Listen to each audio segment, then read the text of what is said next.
비트코인은 기다리는 거예요. 기다리던 자에게 복입니다. 안녕하세요. 경제시그널 조현선입니다. 비트코인 요즘 심상치가 않습니다. 트럼프 대통령 당선 이후 이 상승분을 사실상 전부 반납했다고 봐도 될 것 같은데요. 그런데 아직까지는 전망이 극명하게 갈리고 있습니다. 전망을 오늘 한번 해보려고 하는데요. 스매시파이 백훈종 대표 모셨습니다. 안녕하세요. 네, 안녕하세요. 요즘 질문 엄청 많이 받으실 것 같아요. 네, 어떤 질문 제일 많이 받으세요? 어디까지 떨어지는 거냐는 질문 가장 많이 받는 것 같고요. 그것보다는 좀 비난과 질타가 많은 것 같습니다. 비난과 질타, 속상하니까 그렇겠죠, 아무래도. 네, 오른 다음에 어떻게 된 거냐. 네 말 듣고 투자했다가 잘 안 되고 있다. 네. 책임져라, 뭐 이런 거. 유튜브 채널 하다 보니까 네. 악플을 많이 받고 있는데 그게 이제 오히려 더 이제 하락장 지표랄까요? 그러니까 언젠가는 또 반등하겠구나 네. 이렇게 생각을 하게 되는 계기가 되네요. 사실 지금 기준으로 지난주는 진짜 최악이었고, 뭐 주식까지 비트코인발 주식 하락이라는 말까지 나오면서 안 좋다가 사실 이번 주는 좀 회복하나 싶었거든요. 근데 좀 더디다는 생각은 좀 들어요. 오늘 또 붕괴를 했고요, 1억을. 네. 이게 이유가 특별히 있나요? 비트코인에 특별한 악재가 없는데 떨어지는 게 이 예전 사이클들과 좀 다른 측면인 것 같아요. 어떤 사이클로 바뀐 거예요? 비트코인이 지금은 네. 이 주요 금융자산 중에 하나로 자리매김해가지고 헤지펀드들이 같이 투자하는 자산이 됐어요. 네. 가치가 아니라 네. 투게더. 투게더. 네. 근데 2021년 상승장 비트코인이 이제 전고점 69,000달러 갔을 때는 네. 그렇게 크게 기관 투자자들이 관심 보이는 자산은 아니었거든요. 그래서 자체 내러티브가 오히려 가격 상승이나 하락에 더 주요했고 네. 지금은 비트코인 자체에 어떤 호재나 악재가 없는 상황인데 이 헤지펀드들, 네. 국제적으로 거금을 움직이는 트레이딩하는 기관들이 헤지펀드들이 많거든요. 네. 근데 이들이 이 비트코인 선물과 옵션을 활용해서 이 현선물 차익 거래 같은 거나 아니면 옵션을 통한 뭐 이런 헤지 전략을 펼치는 게 이제 굉장히 주요 전략이 됐어요. 근데 아시겠지만 헤지펀드들은 비트코인 하나만 투자하는 곳은 없죠. 그렇죠. 뭐든지 변동성이 큰 것에는 다 무위험 차익 거래 전략을 잡아놓거든요. 그래서 이렇게 생각하시면 돼요. 헤지펀드가 1,000억이라는 돈을 굴린다. 네. 그러면 이 1,000억을 배분을 해놓죠. 네. 요즘 잘 가는 금이나 은, 그리고 뭐 미국 주식, 지금 잘 가는 한국 주식, 네. 일본 주식 이렇게 분산해놓고 아마 일부는 비트코인에도 들어가 있을 거예요. 비트코인은 변동성이 큰 자산이니까 네. 일부라도 이제 담아놓으면 좋다. 근데 어떻게 해놓냐? 크로스 마진이라는 개념을 써서 이 담보물, 증거금을 하나로 묶어요. 네. 만약에 금 가격이 너무 떨어지면은 다른 곳에 있는 증거금을 빼서 여기로 바로 집어넣고 청산이 되지 않도록 해놓죠. 네. 근데 지난 2월 5일 날 네. 비트코인 가격이 무너질 때 그 전에 있었던 일이 뭐냐면 바로 금 은 가격의 급격한 하락이었어요. 네. 케빈 헐시 지명되자마자 금 은 가격이 떨어졌잖아요. 네. 근데 그때 주말에 열려있는 시장이 사실 비트코인밖에 없었거든요. 그래서 헤지펀드들이 크로스 마진으로 묶여 있으니까 비트코인을 다 팔았어요. 그리고 이제 비트코인 가격이 떨어지기 시작했고 그게 하락으로 이제 전이 된 거죠, 말하자면. 비트코인에 딱히 악재는 없지만 헤지펀드들의 매도세가 나오면서 그 뒤 일주일 뒤에 $10,000가 더 떨어지는 것까지 이제 쭉 말하자면 악의 순환이 펼쳐졌던 겁니다. 네. 그래서 지금 가뜩이나 비트코인에 특별한 호재도 없는데 헤지펀드들이 내던지니까 계속해서 그 크로스 마진에서 비트코인 매도가 나오고 가격이 지금 추가적으로 쭉쭉쭉 떨어졌고 네. 그러면서 하락장 내러티브 이제 4년 주기 사이클이라는 게 있잖아요. 네. 비트코인에. 비트코인 25년까지 올랐으니까 26년부터는 떨어질 거야라는 그 4년 주기 내러티브가 조명이 되면서 가격이 더 많이 떨어지고 있는 그런 상황이다 보시면 될 것 같습니다. 그 주기를 그러면 받아들이고 이 혹한기가 오래 간다고 일단 인정을 하고 있어야 될까요? 그렇죠. 하락장을 만드는 건 결국 우리들이고 우리 투자자들이고 네. 투자자들의 심리가 만들어내는 건데요. 그렇죠. 우리들의 심리도 주기를 거치거든요. 봄, 여름, 가을, 겨울에 따라서 우리가 기분이 바뀌듯이 마찬가지로 지금 혹한기라고 느껴진다면 이거 자체가 그냥 하락장을 만들어내는 거예요. 그래서 거듭 말씀드리지만 원래는 네. 비트코인의 뭐 FTX 파산 사태라든지 뭐 루나 사태라든지 이런 악재가 크게 하나 터지면은 그게 하락장으로 들어갔다는 게 기존에 있었던 일들인데 네. 이번에는 딱히 문제가 없잖아요. 비트코인 자체에. 그러니까요. 요즘 핫한 뉴스라고 해봐야 빗썸 돈복사 사태. 그렇죠. 근데 그게 국제적인 이슈는 아니니까 비트코인 하락 시그널이라 보긴 좀 어려운데 그냥 떨어지는 거는 우리들의 마음이 역시 그냥 비트코인에 좀 관심 멀어지고 하락장이다 이러니까 계속 떨어지는 상황이다 보시면 될 것 같아요. 근데 비트코인의 4년 주기 사이클은 괜히 4년 주기라고 부르는 게 아니라 네. 1년 하락, 3년 상승 패턴을 반복하기 때문에 그렇게 부르는 거예요. 네. 근데 그러면 사람들의 심리가 왜 1년 만에 추스려지고 3년 동안은 이제 또 좋아지는 쪽으로 가느냐. 이 비트코인이 자가치유 메커니즘이 있거든요. 네. 이게 어떤 자산에도 없는 겁니다. 모든 자산들은 금, 은, 주식, 부동산 다 포함해서 경기 사이클과 같이 가고 결국 거시경제 상황이 어떻게 되느냐. 그래서 사람들의 심리가 어떻게 돌아오느냐에 달려 있는데 비트코인은 자체 치유 메커니즘이 있어요. 그게 바로 4년에 한 번씩 찾아오는 반감기고요. 네. 첫 번째 기능이. 네. 그리고 두 번째 기능이 난이도 조절 메커니즘이라는 게 있어요. 그 비트코인을 채굴하는 채굴자들 입장에서 생각해 보면 될 것 같아요. 네. 이들은 4년에 한 번씩 비트코인이 더 희소해짐으로 가격이 오를 거라는 믿음이 있어요. 희소하기 때문에 가격은 오른다. 그러므로 채굴에 적극적으로 참여하는 동인이 되거든요. 네. 그 사람들이 채굴에 참여하면 그 비용, 내가 채굴기를 사고 이 채굴장을 꾸미고 여기에 들어가는 인력과 리소스, 이게 다 비트코인 바닥이 됩니다. 가격 바닥이. 근데 이거 이상으로 가격이 떨어지면 이 채굴자들이 아웃하잖아요. 네. 근데 난이도 조절 메커니즘이라는 게 2주에 한 번씩 비트코인에는 찾아오거든요. 그래서 너무 채굴자들이 많이 빠져나가서 네. 비트코인의 가격이 너무 많이 떨어져 채굴자들이 너무 많이 떨어져 나가면 자동으로 난이도를 낮춥니다. 그래서 이 채굴자들이 채굴에 들어가는 비용을 줄일 수 있게 해줘요. 네. 그러면 신규 채굴자들이 돌아오게 되고 그들이 다시 비트코인의 바닥 가격을 만들어내죠. 그래서 그렇게 오랫동안 하락장이 유지되지 않고 예를 들어 금은 같은 거는 한 번 고점 갔다가 폭락하면은 20년 횡보하고 막 이러잖아요. 네. 근데 비트코인은 빨리 자가치유를 하는 겁니다. 그래서 이것 때문에 사람들의 호전적인 심리가 다시 네. 빠르게 돌아올 수 있다라고 그렇게 기대하시고 비트코인 지금 하락장을 관전하시면 좋을 것 같다는 생각이 들어요. 나름의 장치가 있는 거네요. 그렇죠. 그렇죠. 네. 그렇다면 저희 코너는 다짜고짜 타임이 있는데 이제 이 혹한기가 조금 오래 갈 거라는 인지를 한 상태에서 그러면 비트코인을 사야 한다? 그냥 가만히 있어라. 어떤 쪽이세요? 비트코인은 당장 사야 돼요. 당장. 네. 지금이 가장 쌀 때니까. 지금이 가장 쌀 때예요. 그게 4년 주기 사이클이라는 거를 우리가 생각을 해봐도 네. 한 번 떨어졌을 때, 지금같이 이제 고점 대비해서 40% 떨어졌을 때, 네. 그럴 때가 과거랑 비교를 해보면 많이 떨어진 거긴 해요. 물론 여기에서 한 4, 50%더 떨어질 수도 있죠. 네. 과거에도 고점 대비 80% 떨어진 적도 있었어요.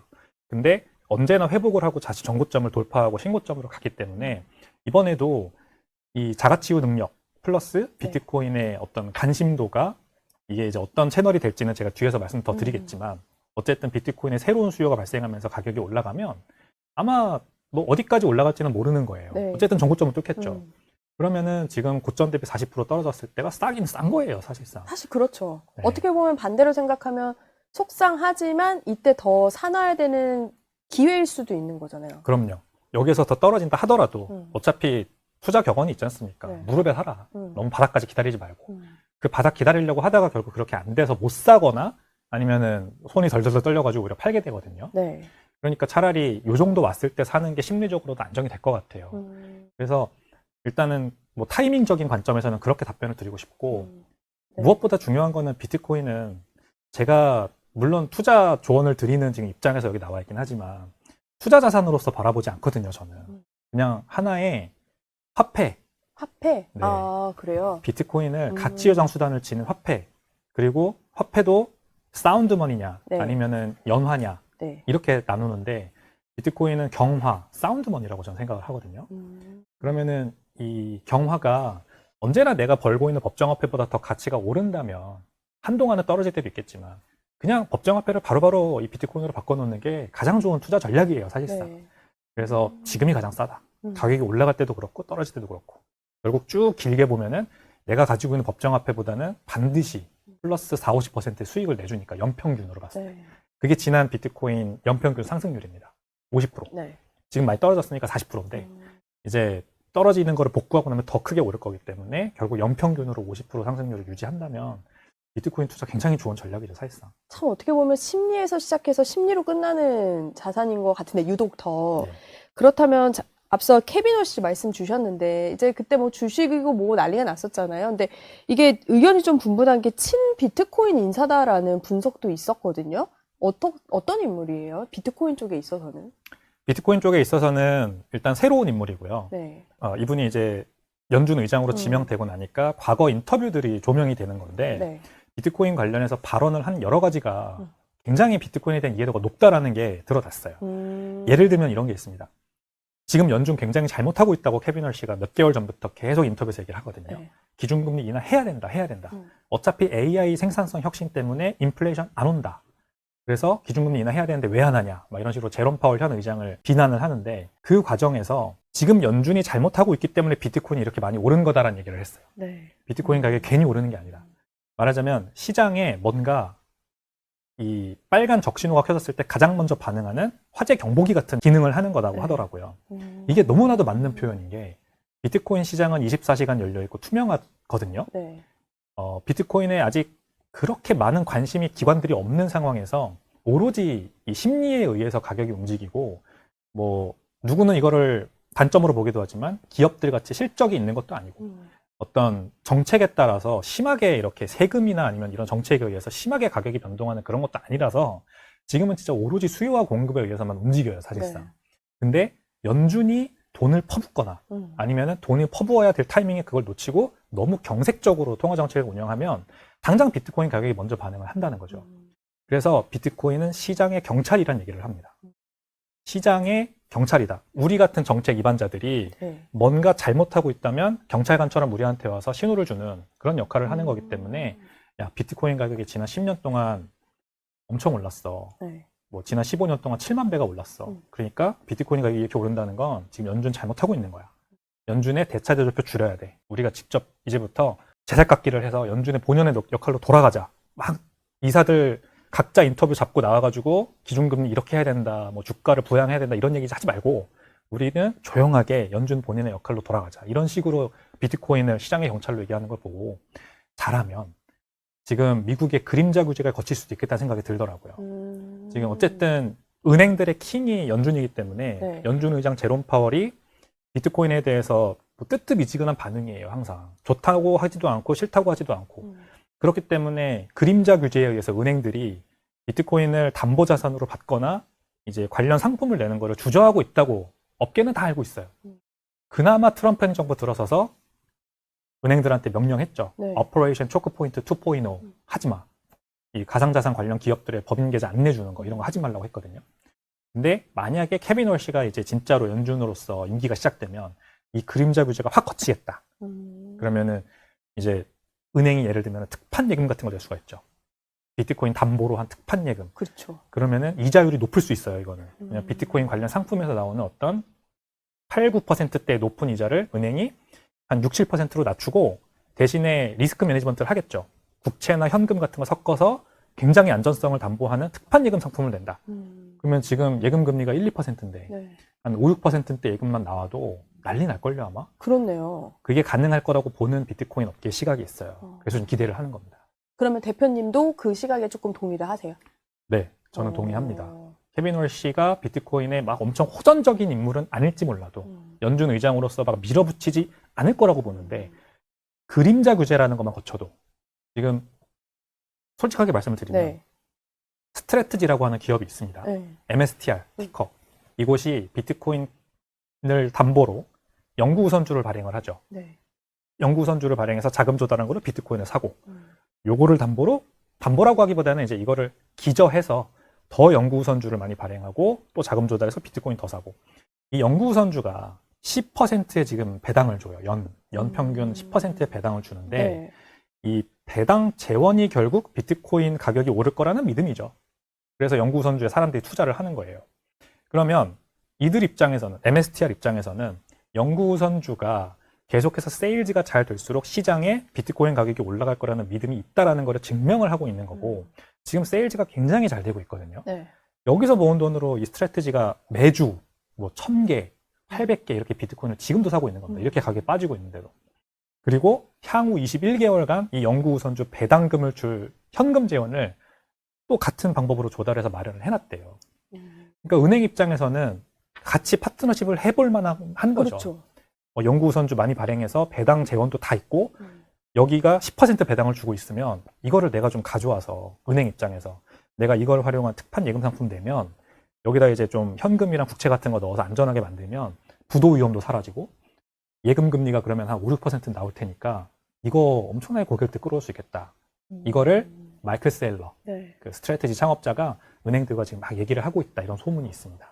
그게 이제 소문이 약간 조금 더 수면 위로 오른다든지 말씀하신 그림의 규제가 조금 이제 없어질 것 같은 조짐만 보여도 이건 어쨌든 상승의 시그널이 될 것 같은데 네. 그걸 기반으로 했을 때 그만큼 저는 신뢰와 보안이 더 철저하게 잡힌다면 더 좋은 자산으로 될 거라는 생각이 드는데 이제 그런 의미에서 잠깐 여쭙자면 이번에 빗썸 5지급 이 사태는 사실 뭐라 그럴까요? 우리나라에서 신뢰에 대한 큰 문제가 될 수 있는 요소가 될 것 같거든요. 이번 요 사태는 어떻게 좀 보셨어요? 저도 이 사태가 이렇게까지 일파만파 커질지 몰랐어요. 생각보다 커졌죠. 생각보다 네. 비트코인의 신뢰 자체를 근간을 흔들더라고요. 그러니까 사실 가격에는 큰 이동이 없잖아요. 네. 근데 이게 진짜 말씀하신 대로 근간에 큰 영향이 있었던 것 같은데. 그러니까 어차피 비트코인이 거래소에서 다 거래되는데 거래소가 저렇게 장부상 가치를 만들어낼 수 있다면 비트코인 가격도 다 가짜 아니냐 이런 식의 이제 내러티브가 형성되던데요. 네. 일단 팩트 체크를 좀 몇 개 하고 넘어가면 거래소는 빗썸뿐만이 아니라 모든 가상자산 거래소는 고객이 비트코인을 입금하면 네. 그거를 금고에다가 다 넣어놔요. 다 모든 고객들의 비트코인을 다 한데 모아놓는단 말입니다. 그리고 특정 고객이 매도 버튼을 누른다. 그러면 반대편에는 매수자가 있을 거 아니에요? 그 매수자와 매도자를 연결해 줄 때 실제 비트코인을 금고에 꺼내서 교환을 시키는 게 아니라 그냥 장부상으로만 이 사람은 팔았음, 이 사람은 샀음.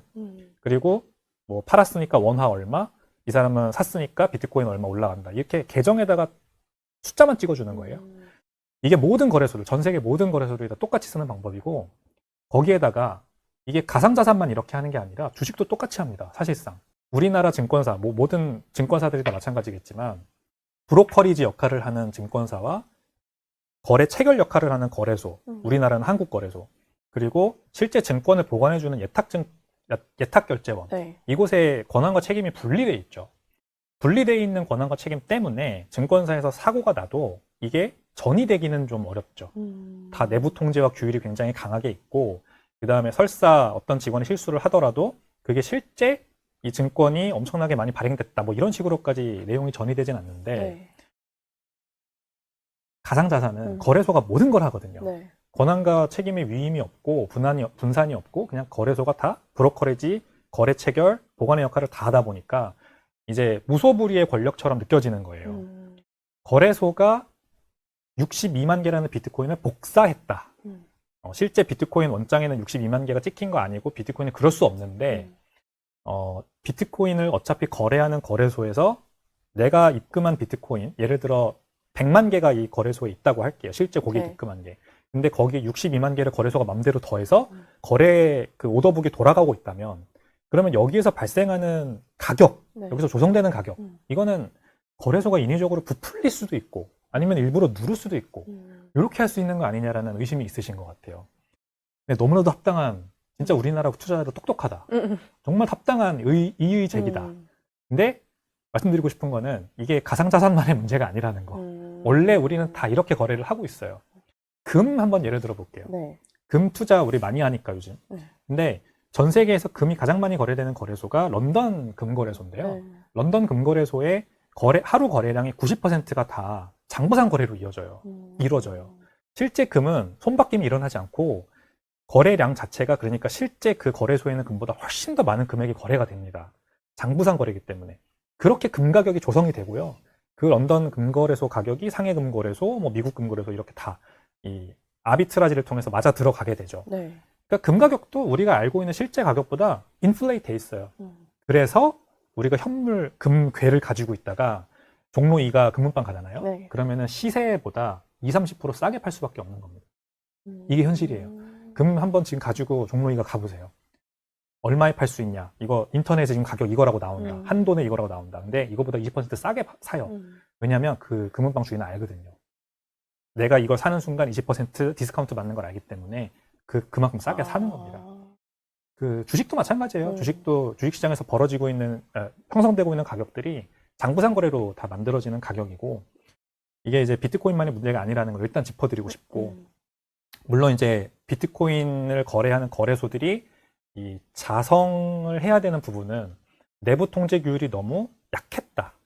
직원 한 명의 실수가 어떻게 저렇게 모든 여러 고객들의 계정에 2,000개의 비트코인이 들어가는 결과로 이어질 수가 있냐. 이거를 뭐 어떤 직원이 엔터를 누르면은 그 상사가 한 번 더 검토하는 여러 단계의 이런 모니터링 시스템이 있었으면 충분히 미연에 방지할 수 있었잖아요. 네. 이런 것들이 이제 업계가 좀 개선해야 될 부분인데 이거를 결국 법률과 이런 제도가 없기 때문에 발생한 일이라고도 말할 수 있어요. 그럼 어떤 제도나 어떤 장치가 좀 있었으면 좋겠다 하시는 게 있으세요? 이게 결국 이 비트코인 가상자산을 뭘로 볼 거냐라고 하는 이 정치권과 금융당국의 빠른 결정이 없기 때문에 참 어려워요. 그렇죠. 네, 그 부분이. 법률과 제도가 없는 거거든요. 지금 지난 뭐 2017년부터 비트코인이 우리나라에서 만약에 엄청 붐을 했다고 가정을 하면 그때부터 생겨난 법률이라고 해야 특근법 그렇죠. 그리고 가상자산 이용자보호법 이 정도고 지금 이제 업계에서 바라고 있는 디지털 자산 업계 산업의 육성 방안 법안이라고 할 수 있는 디지털 자산 기본법 이거는 아직도 국회 계류 중이고 이게 통과되지 않고 지금 언제 차일피일 미뤄지고 있거든요. 그래서 이런 것들이 나와줘야 결국 가상자산의 정의, 가상자산을 다루는 이런 회사들, 기업들의 뭐 역할, 책임 이런 것들이 분명해지고 어디까지 할 수 있냐 안 되냐가 명확해지잖아요. 네. 게다가 우리나라는 이 파지티브 법체계를 가지고 있기 때문에 법에 나와 있는 것만 할 수가 있는 법체계예요. 그나마 다른 나라들은 똑같이 정부는 좀 느리게 법률을 이렇게 만들어 나가지만 그래도 네거티브 법체계를 가지고 있기 때문에 일단 법에서 하지 말라고 하는 것만 아니면 할 수 있다라는 네. 그런 뭐 사업가들의 그런 인식이 있어서 뭐가 이렇게 나아가기는 하죠. 근데 우리나라는 상당히 느리다 그런 면에서 그런 게 없다 보니까 거래소가 더 그냥 뭐 이런 내부 통제나 것도 잘 마련하지 않고 그런데 덩치는 엄청나게 커졌잖아요. 네, 그렇죠. 코스피 뭐 거래량을 뛰어넘는 적도 많고 그러니까 이제 말하자면은 하나의 부작용이 모든 것들이 맞아 떨어져 모든 것들이 다 하나로 모아지면서 나타난 부작용이 아닌가 이렇게 생각을 합니다. 이게 상대적으로 주식이나 지금 뭐 다른 자산들이 너무 뜨거워져가지고 비트코인이 이제 상대적으로 떨어지니까 관심이 많기도 하지만 또 식기도 했거든요. 그래도 전망은 아직까지는 저는 이게 극명하게 갈리는 것 같은데 5만까지 떨어진다라는 것도 있고 15만 달러까지 간다라는 것도 있거든요. 그 근거는 각각 어디에 두면 되나요? 일단 5만까지 떨어진다는 거는 비트코인 전체 매수 평단가가 있어요. 이 비트코인 네트워크에서 우리가 온체인 지표라는 걸 보면 전체 비트코인 지금 1,900만 개, 한 2천만 개 정도의 비트코인이 네. 나와 있죠. 그 중에서 움직이는 것만 이제 액티브한 주소만 딱 보면은 예를 들어 사토시 나카모토가 뭐 16년 전에 채굴 했다고 하는 그 110만 개는 잠겨 있는 거니까 네. 이 평단가도 빵이고 이거는 치지 않는 거예요. 네. 그래서 이 전체 활성화 주소에서 거래되는 비트코인의 전체 평단가가 한 5만 5천 달러예요. 그리고 보통 과거 상승장 하락장 사이클을 보면 크게 폭락할 때 이 전체 평단가 선을 터치하고 거기에서 살짝 더 내려가기도 하지만 이 정도까지 떨어졌다가 반등을 하더라고요. 하락장 바닥이 거의 그 정도였어요. 근데 지금 현재 전체 비트코인 투자자 평단가가 5만 5,600, 네. 700달러니까 네. 이 정도까지 떨어질 수 있다라고 보는 게 이번에도 충분히 예상 가능한 시나리오입니다. 그래요. 근데 15만 달러는 그럼 어디서 나오는 거냐면 이번에는 이 2025년 상승장 네. 4년 주기 사이클의 마지막 해라서 원래는 가장 가격 상승폭이 컸어야만 해요.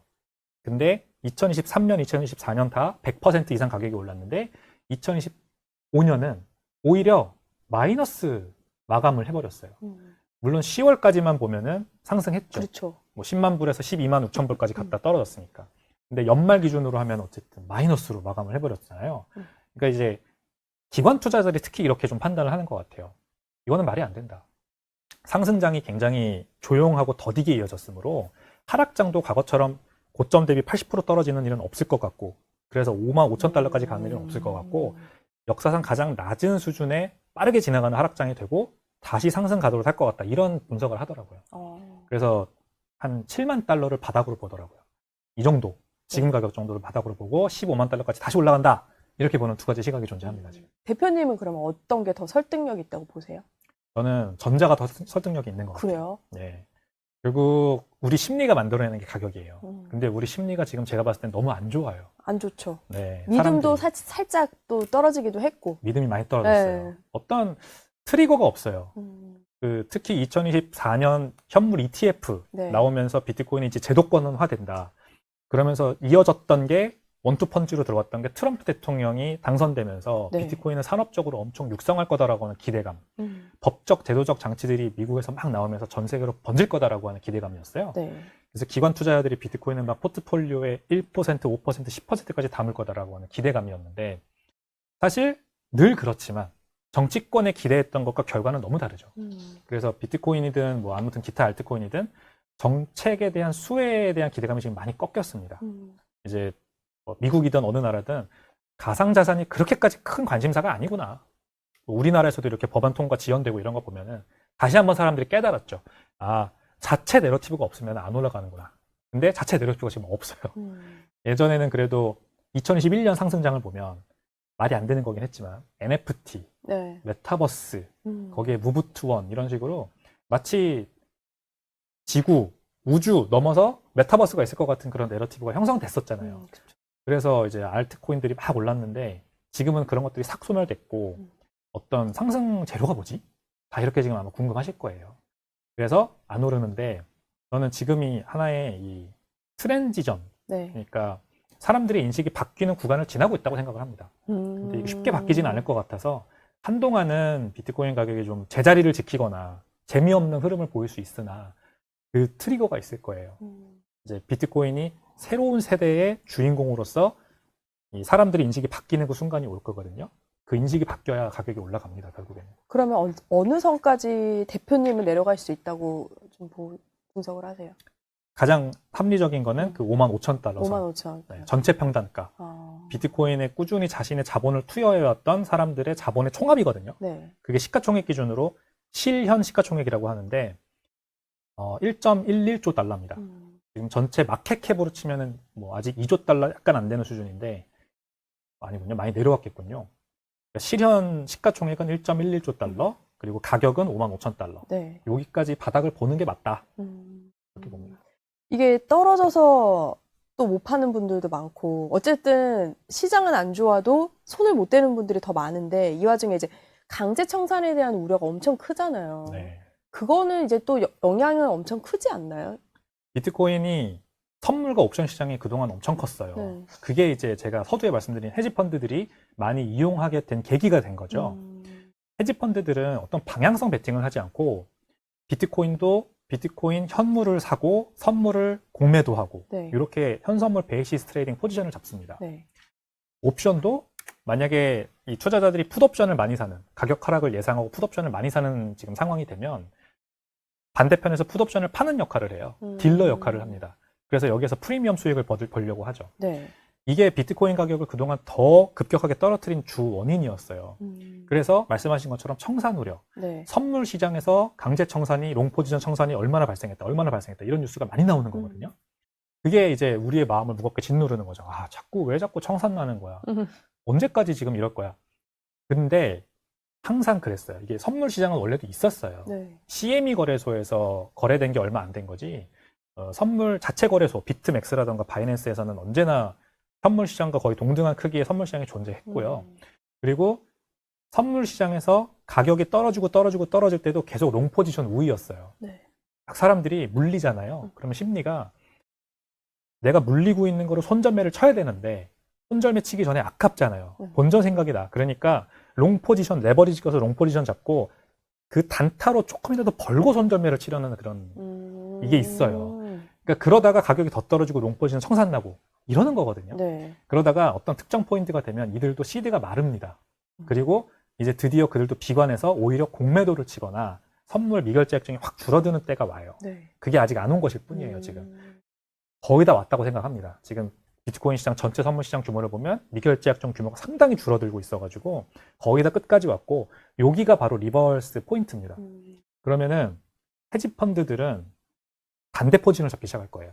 공매도를 칠 겁니다. 이제 선물 숏, 네. 현물 매수가 아니라 현물 숏, 선물 롱매도 그 잡고 여기서 발생하는 현물 가격 하락에 조금 더 이득을 보는 베이시스 트레이딩을 할 거고 그 다음에 풋옵션 같은 것도 계속해서 사람들이 많이 사면은 더 급격하게 딜러로 나서서 이 기관들이 팔 거예요. 풋옵션을. 네.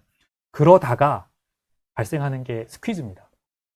갑자기 가격이 리버설돼서 올라가기 시작하면 이 공매도 쳤던 사람들, 풋옵션 샀던 사람들, 풋옵션을 팔았던 기관들, 이들이 전부 다 스퀴즈에 빠지면서 손실을 막기 위해서 현물을 더 사야 되는 상황으로 가거든요.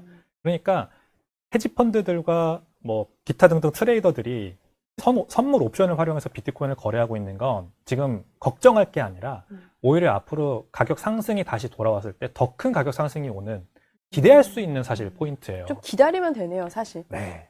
비트코인이 더 성숙하고 있다는 얘기고, 그러다 보면은 비트코인에 더 많은 기관들이 들어오게 될 거고, 그러면은 한번 가격 상승이 오면 더 폭발적으로 오를 거기 때문에 오히려 악재가 아니다 이렇게 생각하시면 돼요.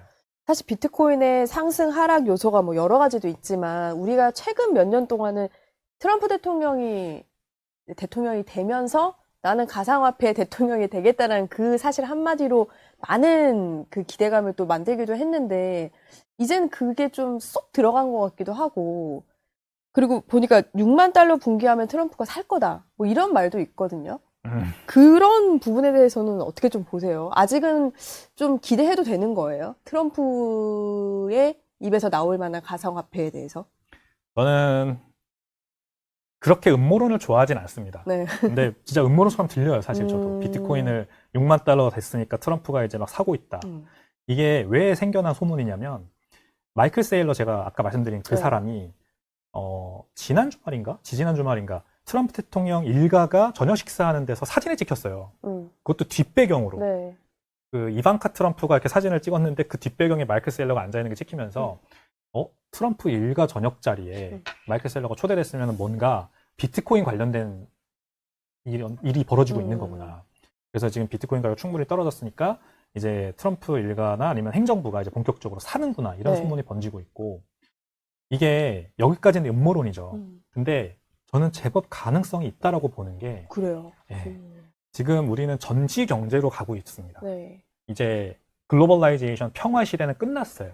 미국은 미국 일극주의 글로벌 질서를 원하잖아요. 네. 그리고 여기에 동조하는 나라가 있고 안 따라오는 나라가 있고, 이 안 따라온 나라, 대표적으로 중국, 러시아, 이런 나라들과 계속해서 앞으로 전시 경제를 출연하면서 경쟁을 펼칠 겁니다. 전시 경제, wartime economy. 네. 전시 경제는 언제나 엄청난 군비 증강으로 이어져요. 즉 유동성이 풍부해지죠. 네. 다만 글로벌라이제이션 세상에서 유동성을 연준이 뭐 QE를 통해 풀거나 이랬을 때는 전부 다 자산 가격이 폭등을 했다면, 이 월타임 이코노미에 정부가 부채를 많이 발행해서 군비 증강을 하는 거는 굉장히 선별적인 부분만 가격이 올라가죠. 아무거나 안 올라갑니다. 네. 가장 그래서 대표적으로 올라가는 게 지금 가장 중요한 무기, AI. AI는 그냥 우리가 챗GPT를 쓰기 위해서 지금 이 나라들이 막 만들고 있는 게 아니라 꼭 이 나라를 군사적으로 압도하기 위해서 중요한 기술이기 때문에 엄청나게 중요하게 지금 다뤄주고 있는 거고, 그걸 위해서 필요한 게 AI 반도체 생산. 네. 반도체 칩 생산에 필요한 게 그러니까 은 엄청 올라가죠. 네. 그리고 AI 반도체를 만들기 위한 공장과 네. 그다음에 AI 알고리즘 만드는 데이터 센터, 이거를 만드는데 많이 들어가는 게 반도체 당연히 중요하지만 구리.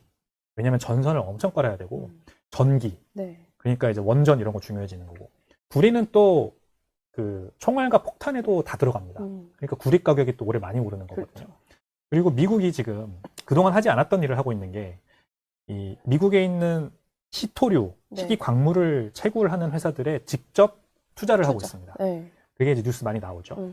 이렇게 월타임 이코노미에 중요한 산업, 그리고 재화, 광물 이런 걸 지키기 위한 미국 정부의 노력, 이게 이제 뭐 일본, 유럽 이런 것들로 다 번질 거고, 네. 러시아, 중국은 가만히 있겠냐고요. 당연히 가만히 안 있고, 이들이 아무튼 계속해서 이런 쪽에서 군비 경쟁을 펼칠 때 비트코인이 과연 조명을 받냐, 네. 이거거든요. 결국 저는 받는다고 보는 거예요. 왜냐하면 비트코인은 일단 미국이 키워야만 하는 AI, 이 AI 데이터 센터를 엄청 지어야 되는데, 이때 아주 안정적인 전력망을 보급하는 데 있어서 굉장히 중요한 전략적 자산이에요. 비트코인 채굴자들이 전기는 뭐 아무 데서나 생산할 수 있는 게 아니잖아요. 네. 뭐가 묻혀있던지, 아니면은 수력 낙차가 크던지, 뭐 햇빛이 엄청나게 쬐든지, 뭐 이런 것들을 찾아가서 전기를 생산해야 되는데, 그런 곳에 가면은 전기를 수요할 곳이 없지 않습니까? 그렇죠. 보통은 도시가 없어요. 네. 그러니까 그런 거를 활용해서 친환경 뭐 이런 어떤 환경을 활용해서 전기를 만들다 보면 버려지는 전기가 더 많아요. AI 데이터 센터 옆에 지어도 노상 거기서만 전기를 쓰는 게 아니기 때문에 이 말하자면 채산성이 안 맞아서 전기를 못 만드는 상황이 많거든요. 근데 비트코인 채굴을 같이 하면은 비트코인 채굴을 하면서 평소에는 전기를 쓰다가 필요할 때는 AI 데이터 알고리즘 같은 거 만들 때 쓸 수가 있는 이런 유연한 전기 활용이 가능해져요. 그래서 온갖 사이트로 다 들어갈 수 있죠. 이제 오지를 우리 영어로 사이트라고 하잖아요. 오지로 막 가가지고 전기 채굴이 가능해지는 거죠. 전기를 만드는 게 가능해지는 거죠. 그래서 저는 미국이 이게 이제 ETF 허용이나 이런 급의 어떤 폭발적인 뉴스가 될 거라 생각을 하는데 미국이 직접 비트코인 채굴 기업들에 지분 투자한다. 이런 뉴스가 나오면 비트코인의 내러티브가 시프트되는 엄청 중요한 뉴스가 될 것 같아요. 그래서 저는 트럼프가 비트코인 6만 달러 살려고 하는 거 허황된 얘기는 아니다. 이렇게 보고 있습니다. 굉장한 상승 시그널이 될 수 있다라는 생각도 드는데 그러면 지금까지 이제 이렇게 분석을 해주셨는데 진짜 고민 많이 하시거든요. 네. 투자 전략 지금 이 시점에 어떻게 해야 하는지 그리고 알트코인도 네. 사실 한동안 엄청 많이 올랐기 때문에 갖고 계신 분들 많거든요. 어떻게 좀 전략을 짜야 해요? 비트코인은 앞으로 제가 말씀드린 월타임 이코노미에 네. 디지털 자산, 그러니까 사이버 월페어도 굉장히 중요하잖아요. 이 관점을 이런 식으로 보시면 좋을 것 같아요. 그냥 뭐 나스닥 올라가면 같이 오르고 떨어지면 같이 내리는 이런 기술주 성격이 아니라 네. 전시 상황에 굉장히 중요한 물자가 된다라고 생각을 하시고 장기 투자하셔야 됩니다. 지금 금과 은도 비슷한 포인트에서 다들 투자하고 계실 텐데 네. 비트코인도 예를 들어 얼마 전에 그 미국이 이란 공습하기 전에 이스라엘이 이란이랑 먼저 싸웠잖아요. 그때 이스라엘이 한 게 이란의 가상자산 거래소를 해킹을 해서 90만 개인가 되는 비트코인을 털어갔었어요. 왜 그랬겠어요? 이 전쟁은 그냥 총알을 쏘고 폭탄을 날리는 이런 물리적 투사로만 발생하지 않습니다. 현대전은. 사이버 월페어가 굉장히 중요하고 네. 여기에서 많은 일들이 발생하는데 이때 비트코인이 굉장히 중요한 전략적 물자가 되고 있어요. 그래서 비트코인은 가면 갈수록 더 중요해질 거고 네. 그 과정에서 가격이 오르는 겁니다. 다만 아직 시프트가 일어나지 않았어요. 사람들 인식이 바뀌지 않았어요. 그러니까 지금 굉장히 저평가된 구간이고 뭐든지 저평가된 거를 쌀 때 사는 게 좋잖아요. 그렇죠. 그게 투자의 가장 뭐 올바른 답안지 아닙니까? 지금 용기를 내서 비트코인을 사는 사람이 앞으로 가격이 어디까지 갈지 모르겠지만 큰 가격 상승을 볼 그런 성공한 투자자가 될 거기 때문에 지금 그런 관점으로 비트코인을 좀 바라보시면 좋겠고 알트코인은 제가 봤을 때는 좀 어두워요. 어두워요. 예, 지금 어떤 알트코인을 가지고 계시던 자체 내러티브가 부족하다는 게 가장 어두운 측면인 것 같아요. 왜 얘가 가격이 올라야 돼? 이게 그동안은 스테이블 코인, 그 다음에 미국 정책적 기대감 그쵸. 이런 거였는데 정책적 기대감이 많이 사라지고 있죠. 클래리티 법안 지금 통과 안 되고 있지만 통과된다고 하더라도 결국 은행 위주로 법안이 그렇겠죠. 다 만들어지고 네. 있더라고요. 스테이블 코인 이자도 안 된다. 디지털 증권 안 된다. 그 다음에 디파이 안 된다. 암호화폐 업계가 좋아하는 건 하나도 없습니다. 그 안에. 결국 밥그릇 싸움에서 암호화폐 업계, 암호화폐 규제, 신화적인 규제를 기대했던 업계가 지고 있는 모습이고 그러면은 정책적 수혜를 바라고 사놨던 그 모든 알트코인들은 네. 다 좀 어두울 수밖에 없는. 그래서 알트코인도 마찬가지로 선별적으로 또 앞으로 이렇게 달라질 텐데 내가 말씀드린 전시 경제에서 네. 수혜를 볼 수 있는 뭔가가 있다면 그것들은 앞으로 좋을 것 같습니다. 이제 뭐 미국이 AI를 육성하고 뭐 이런 전지 경제에 뭐 전략적 물자를 비축하고 이럴 때 네. 쓰일 수 있는 알트코인들은 좋을 것 같다. 근데 그게 뭐가 될지는 아직 나와 있는 건 없는 것 같습니다. 참 알트는 매번 어려운 것 같아요. 공부한다고 답도 있는 것도 아니고. 그럼 이 두 가지 다 매수 타이밍을 뭐 어렵겠지만 언제쯤으로 좀 고려하세요? 보셨을 때. 비트코인은 특정 마켓 타이밍을 잡고 투자를 하면 언제나 그거를 굉장히 나를 놀리듯이 시장이 나를 배신하고 더 떨어지는 경우가 많고 오르더라도 잠깐 오르고 다시 떨어지는 경우도 많고요. 네. 하나 일례를 말씀드리면 네. 5만 5천 달러가 제가 지금 바닥일 것 같다 했잖아요. 근데 2022년에도 2021년 상승장 뒤에 온 하락장이죠. 그때도 당시에 평단가가 있었을 거 아닙니까? 거기까지 떨어졌을 때 사람들이 바닥인 줄 알았어요.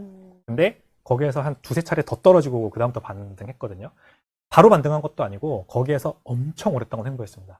23년 거의 달 될 때까지 횡보하고 그 다음부터 올라갔어요. 와, 속이 타긴 탔겠어요. 네, 그렇죠. 그 몇 개월 동안은 기다리는 사람 심정은 타들어갔겠죠. 그래서 우리는 감정적인 동물이잖아요. 네. 어떤 바닥을 잡고 투자하려고 하면 그래서 필패할 수밖에 없는 거예요.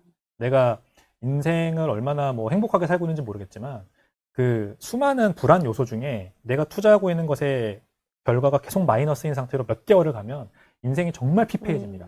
그리고 이성적인 판단을 하던 사람도 갑자기 달라지죠. 이상해져요. 그렇죠. 어쩔 수 없어요. 네. 그러니까 비트코인 같이 변동성이 큰 자산을 투자할 때는 그렇게 타이밍을 보고 투자하면 더 안 되는 거예요. 그래서 지금이 내가 지금 충분히 싸다라고 그 느끼는 포인트는 가격이 아니라 내가 얼마나 비트코인을 이해했냐예요. 제가 말씀드리는 이 모든 오늘 말씀드린 뭐 네. 전지 경제에 좋을 거다. 네. 케빈 월시가 호전적인 인물이라 좋을 거다. 이런 거를 여러분들이 동의를 하신다면 네. 그러면 사는 겁니다. 내가 감내할 수 있는 만큼 금액을 정해서 사는 거죠. 네. 그리고 기다리는 거예요. 아주 오랫동안 기다려야 될 수도 있어요. 하지만 기다리던 자에게 복이 옵니다. 명언이네요. 비트코인은 네. 그래서 타이밍 보고 투자하지 말자. 멀리 보고 그래 100배 간다. 테슬라도 그랬잖아요. 그렇죠. 2000년대 초반에 여기가 자율주행차를 낸대. 풀 셀프 드라이빙을 낸대. 전기차의 세상이 온대. 누가 믿었습니까? 이제 무턱대고 투자한 거죠. 무턱대고 투자한 네. 거죠. 일론 머스크 보고 투자했을 수도 있고 맞아요. 뭐 이유는 다 다르겠지만 그때 지금까지 사서 들고 있는 사람들은 결국 엄청난 부자가 됐겠죠. 지금. 승자가 됐죠. 네. 그거 같은 거예요. 그 믿음을 가지셔야 돼요. 뭐 투자하는 자산과 사랑에 빠지지 말라 이런 얘기가 금융가에는 있지만 네. 저는 반대로 생각합니다. 거의 사랑에 빠질 정도로 엄청 연구하고 고민하고 사업 파트너를 고르듯이 투자하라는 워렌 버핏의 경험도 있잖아요. 네. 그것처럼 제대로 안다면 그때 당시 테슬라에 믿음을 가졌던 사람들처럼 비트코인에 믿음을 가지고 테슬람이 됐듯이 비트코인 비트코인너가 되는 거죠. 네. 그래서 사다 보면 지금 테슬라의 미래 같은 게 저는 반드시 올 거라고 생각을 합니다. 아, 명언이에요. 오늘의 교훈은 투자의 타이밍은 내가 얼마나 이해했냐와 기다림이라는 그렇죠. 말을 남기면서 또 오늘 이야기는 여기서 마무리하겠습니다. 백훈종 대표였습니다. 고맙습니다. 감사합니다. 저희 경제시그널 영상 많이 봐주시고요. 좋아요, 구독, 알림 설정 부탁드립니다.